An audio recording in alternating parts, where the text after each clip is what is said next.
Alright, so moving on to section 2 in the SCA 2025 math solution. So let's jump right into it. Number 21. The price of a smartphone is $1,200 plus VAT of 12.5%. What is the final price of the smartphone? So we know 12.5% as a fraction is 1/8. So first we need to calculate the VAT amount. So VAT would be the 1/8 multiplied by the cost price, which is $1,200 over 1. That will give us $150. We know that VAT is something to be added. So therefore, to calculate what the selling price is, it would be the cost price, which is $1,200, add the VAT amount, which is $150, and that will give us $1,350. 1 mark for the VAT amount, 1 mark for selling price.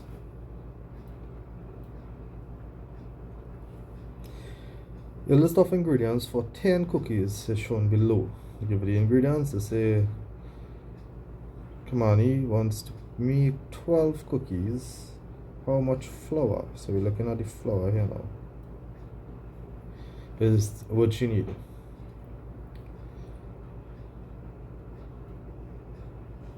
So 10 cookies is equal to 180 grams of flour. Before we find out for many, we need to find out for one. So one cookie will be the 180 grams divided by 10. Cancel the zeros. That will give us 18 grams. So one cookie is 18 grams. We want to find for 12 cookies. So it will be 18 multiplied by 12, which would give us 216 grams. 1 mark each.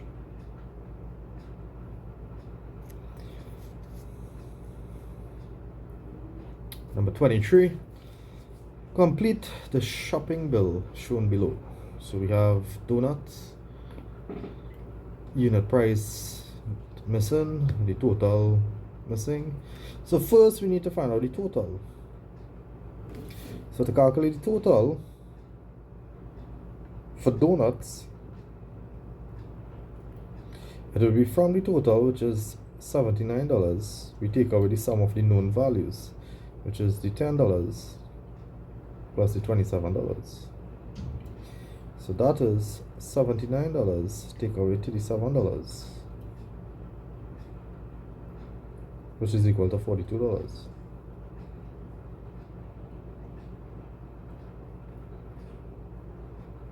Now that we know the total spent and we know the quantity that was purchased, now we could find out the unit price. Unit price represents the price of 1. So the unit price would be $42 divided by the quantity purchased, which was 6, and that will be $7. So $7 was spent. 1 mark for each. Number 24. The table below shows the cost of printing postcards at a printery. The first 200 costing that, and then every additional set of 5 is $3. Gail printed 700 postcards. How much did she pay? So from the 700, we need to take away now the first 200, because we know there's a flat rate, that is 160. So you remain with 500 postcards. From this 500 postcards, they were grouping them in sets of 5. So we need to find out how many sets of 5 we could get from here. And that will give us 100 sets of 5. From this 100 sets of 5, it will be 100 multiplied by the cost of one set, which is $3. And that will be $300 for that amount. Good.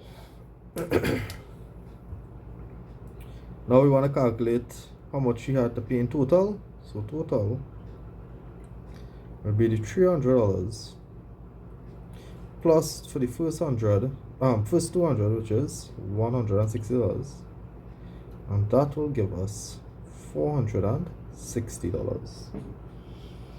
Alright, so $460, 2 marks, 1.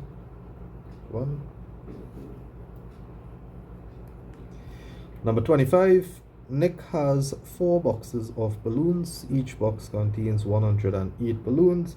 Nick packs the balloons into party bags. He packs 14 balloons in each party bag. How many more balloons would he need to fill the party bags? So good. So first we need to calculate the total number of balloons he has. So the total balloons would be the 108 multiplied by the 4, and that will give us 432 balloons. He is packing them and grouping them in heaps of 14. So if you're grouping things, you need to divide. So to find out how many bags he has, it will be the 432 divided by 14, and that will give us 30, remainder 12. So he has 30 complete packs and you have 12 loose balloons. To get a complete pack, he needs 14. So how much he needs will be the 14 take away the 12, which is equal to 2. So you need 2 balloons. Marking scheme for 3 marks for this. 1, 2, 3.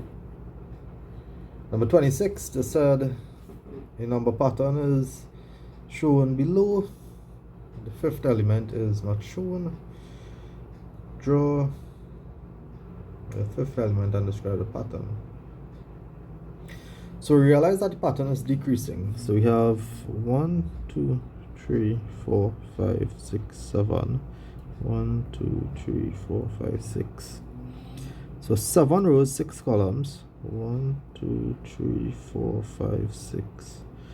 1, 2, 3, 4, 5. 7, 6, 5. If this correct, here should be 5. 1, 2, 3, 4, 5. There should be 4. 1, 2, 3, 4. So good. So we realize now what they were doing here is removing a row and also removing a column.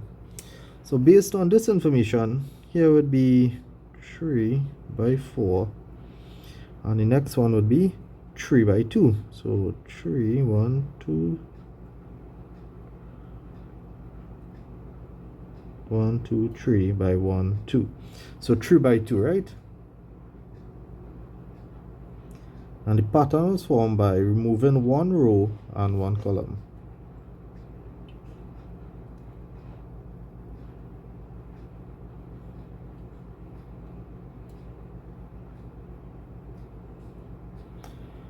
All right.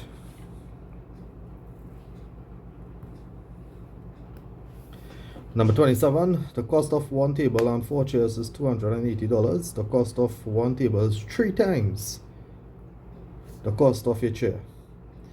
Calculate the cost of 1 table. So we know 1 table plus 4 chairs is equal to $280. Based on this information, if 1 table is 3 times the cost of a chair, that means a table is similar to 3 chairs. Alright. Yeah, so the price of a table is similar to 3 chairs. So we can replace this 1 table with 3 chairs plus 4 chairs is equal to $280. So this becomes 7 chairs is $280.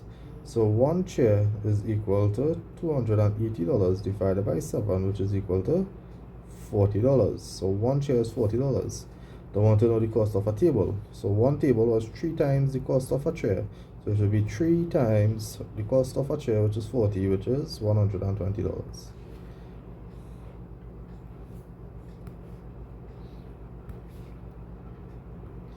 Got 1, 1, 1. Number 28, the diagram shows a triangle. On each side of the triangle, there are 3 circles. The sum of the numbers of each side is 1.2. Use the decimals below to complete. So they gave us the decimals to use. Good. So you know when I add up this side here, you gotta get 1.2. Add up this side 1.2, this side 1.2. Alright, so looking at this here now, they give us these values here. So if we put 0.3 here, 0.3 add 0.7 is 1.0. To get 1.2, you just add 0.2. So you could put here 0.2. If here's 0.5 and here's 0.3, that'll be 0.8, 0.8.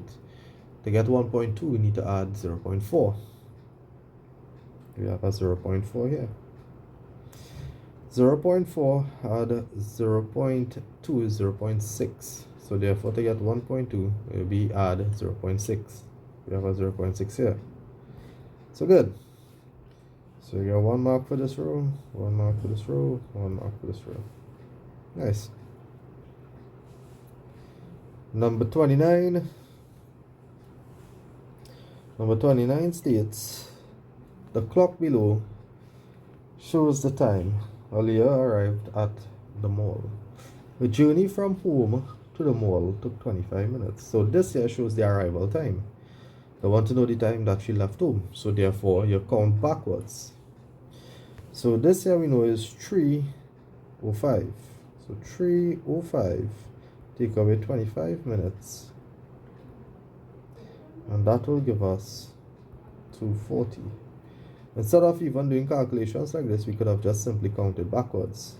So from here to here is 5, 10, 15, 20, 25. Alright, so that means the longhand would point to the 8, which is 40 minutes.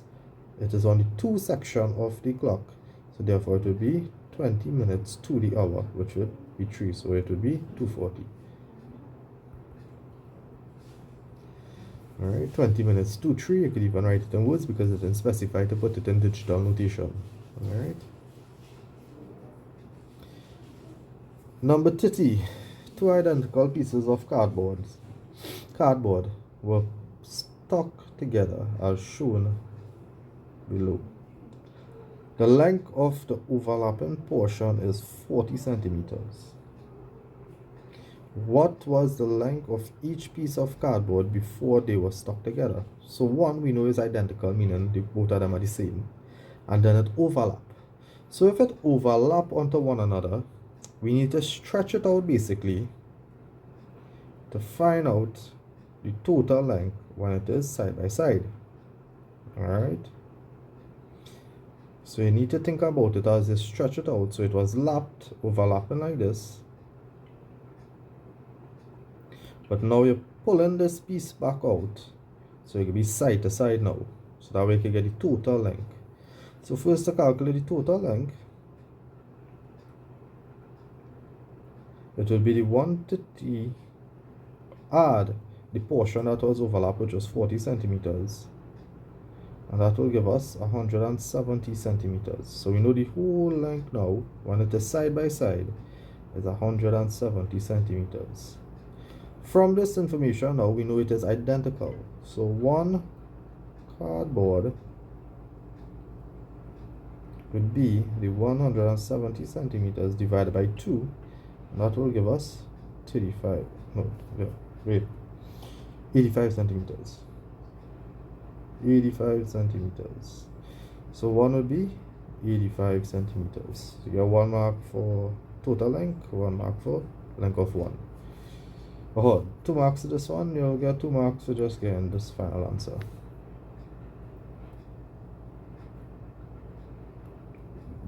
Number 31. Number 31, Mr. Dawson's land is divided into 2 rectangular gardens as shown below, Garden A1 and Garden 2. Mr. Dawson wants to build a fence around his entire land. So if it's around the entire land, we need to know it is perimeter. Alright? And between Garden 1 and Garden 2, by the dotted line here, you want to make one between there. So it's the perimeter plus this little piece here. Alright, dotted line. How many meters of fence will he need? Well, looking at this diagram, I realize that we have two unknown sides. I will call here x and I will call here y.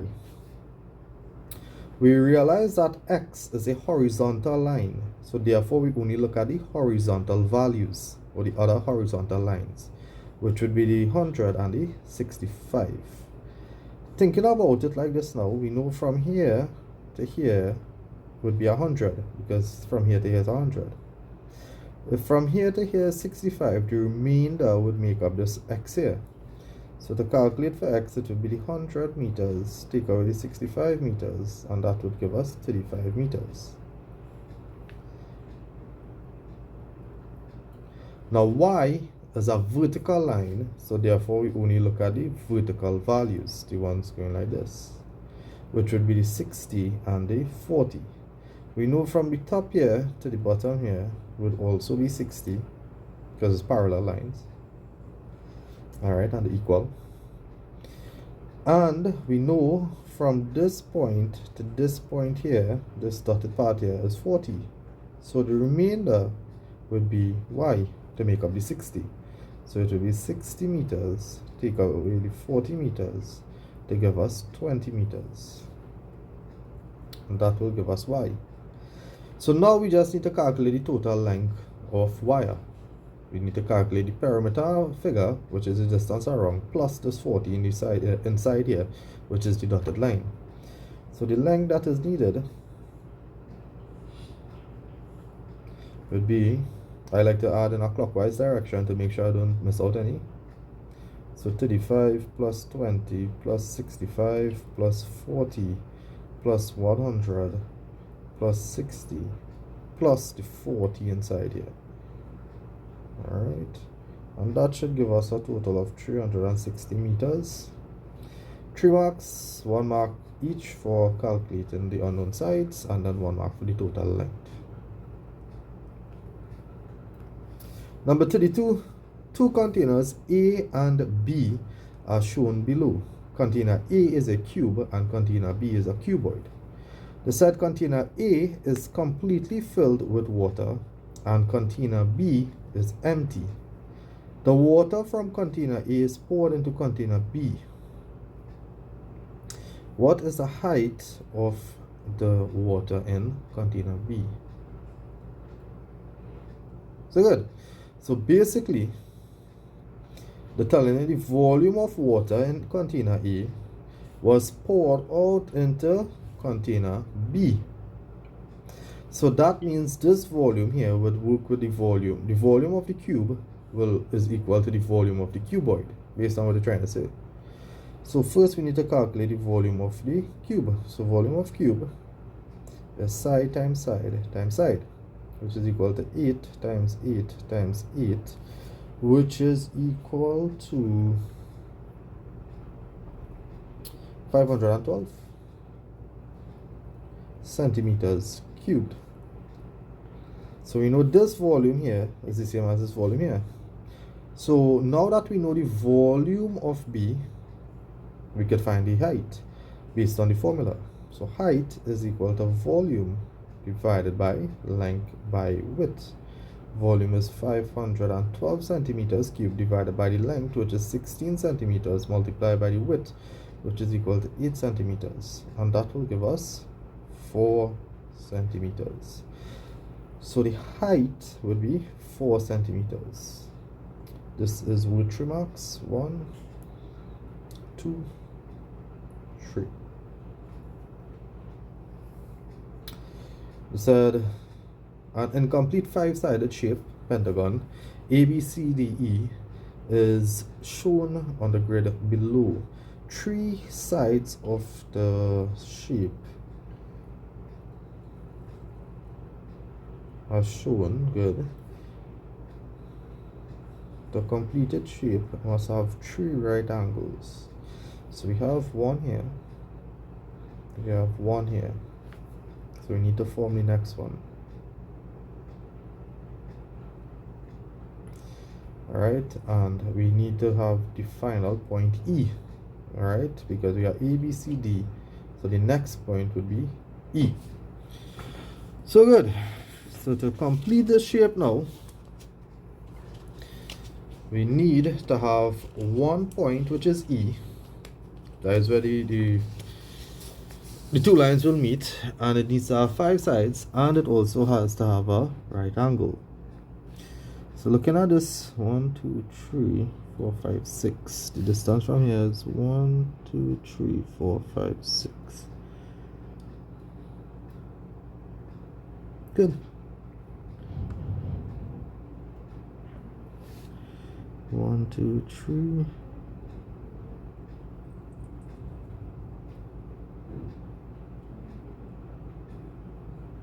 So you could do something like this.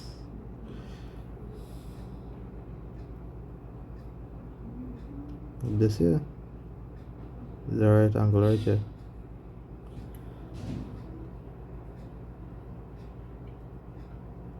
Good. And this here, well, we could, that is point E, but it didn't say it anywhere. So good, 2 marks, right, for completing your diagram.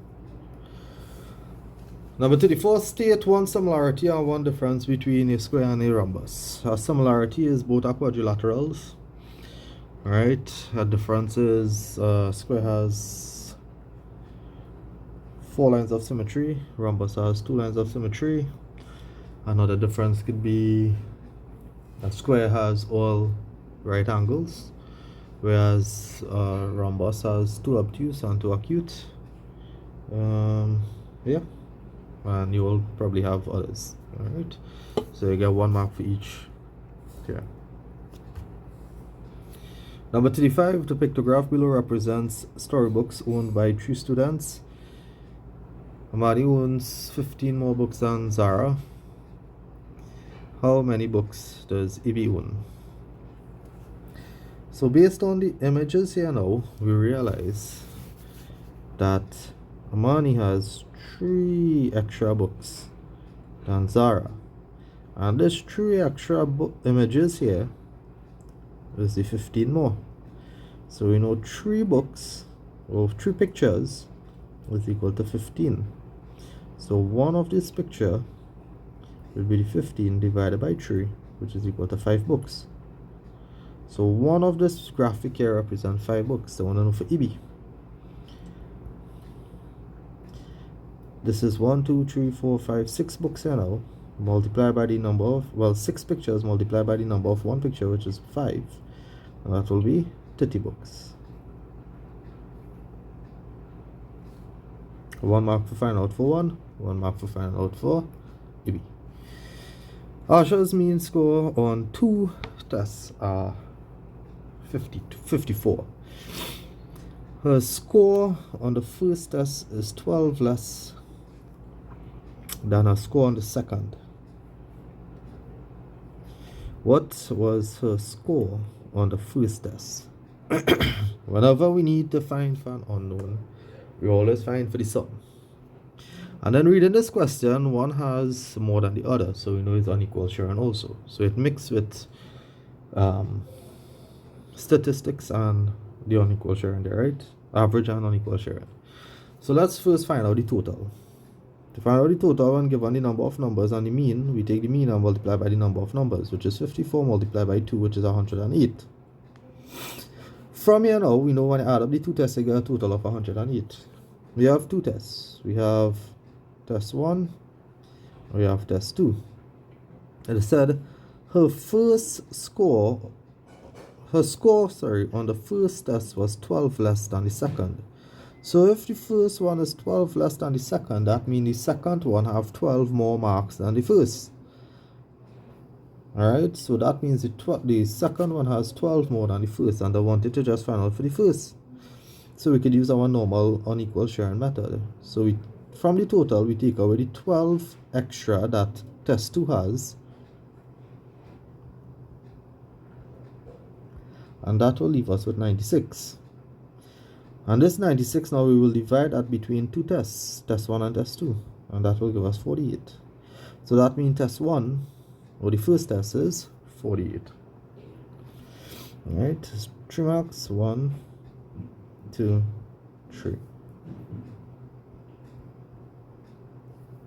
And that's it for section 2.